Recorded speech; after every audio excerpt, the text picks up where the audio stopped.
ګور دې الله تبارک وتعالى په دغه ځای مړ کو عزیر علیه السلام سل کاله مړو سل کاله پس الله تبارک وتعالى را ژوندې کو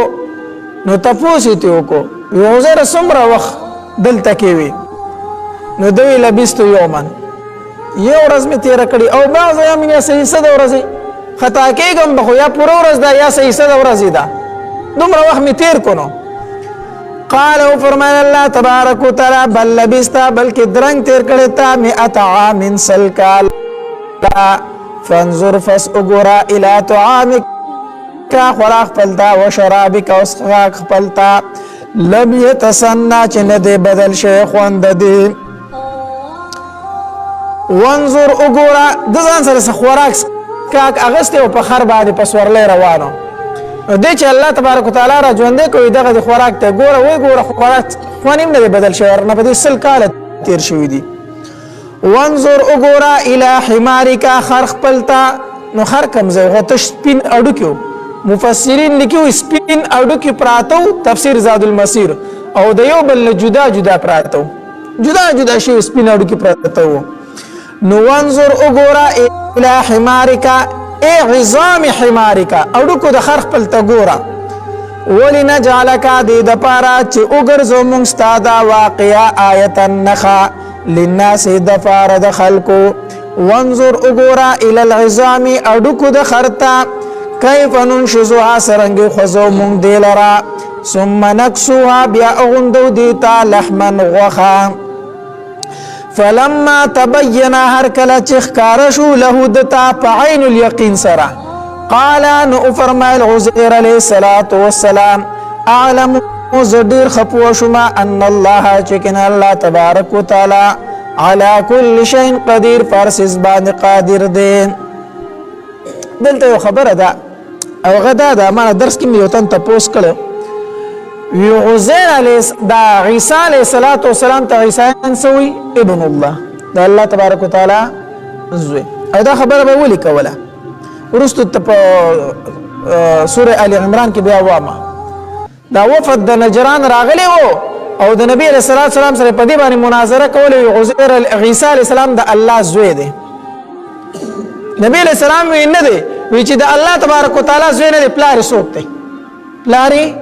سوکته نو هغه به ویل وی د عیسی علیه السلام پلار الله تبارک وتعالى دی د دې وجنه به عیسی علیه السلام تسویلو ابن الله او حقیقت دار دغه پلار نو هغه د جبرئیل علیه السلام په دم سره پیدا شوی و د دې وجنه هغه په دې غلط فهمي کې راغلی نو عیسی علیه السلام ته ابن الله وی د الله تبارک وتعالى زوی د يهود د عزیر علیه السلام ته ویل ابن الله وی وقالت اليهود عزیر ابن الله يهوديان وی عزیر علیه السلام د الله زوی دا یو تر کوم زین ویلو دا یو خبره ده کنه چې دا ورته دی ویلو چې دا الله زوی دی هغه د دې زین ویلو ښا وجه دا وا چې په عزیر علیه السلام باندې الله تبارک وتعالى مرګ راوست سل کال وفاتو دا خبره خورش و چې عزیر علیه السلام بس ورکشه دی بس بیا خبره چې سل کال ختم شي کنه زم مړ به چارتا سل کال فس چې عزیر علیه السلام کلی تراغه د چې په کوم وخت کې ورکېدو نو عمر 40 کال مفسرین لیکلي او چې الله تبارک وتعالى دوباره را ژوندې کونو بیا هم اک 40 کال په عمر کې یعنی جسم او قامت اک د 40 کال وو دغه عمر کې دی وو چې دې راغه بنی اسرائیل ته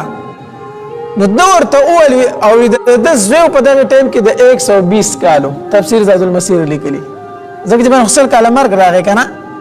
نو د خپل 40 کالو خو زوی عمر به سو تر رسیدلې په دنیا کې 120 تا او د الله تبارک وتعالى دوباره راځوندې کو په سور عمر کې په 40 کال کې د راغ بنی اسرائیل ته وزو عزیر یما هغه وسنګ مونږ ته او پیژن چې عزیر علی السلام نو په دغه زمانہ کې صرف د تورات حافظ چې یو عزیر علیه السلام بل بنی اسرائیل کې صرف دا یو حافظ و د تورات چې کله د وفات کېدو د حافظ و دورته عزیر ما په ما باندې الله مرګ راوسته او سل کال وفات کړم بیا دوباره راځوندې کړم الله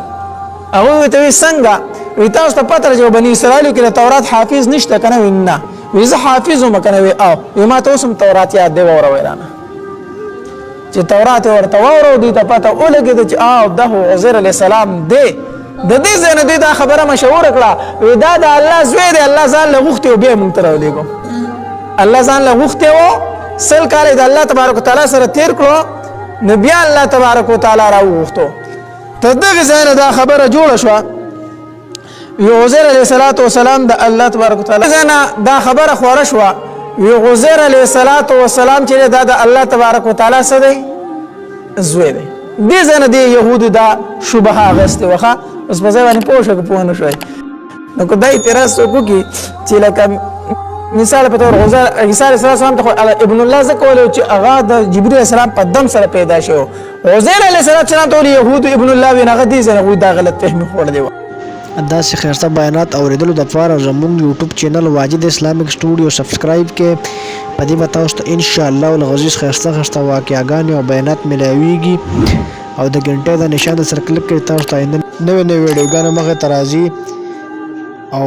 خپلو ملګرو سره لازم شریکه کړئ. والسلام ډېره مننه.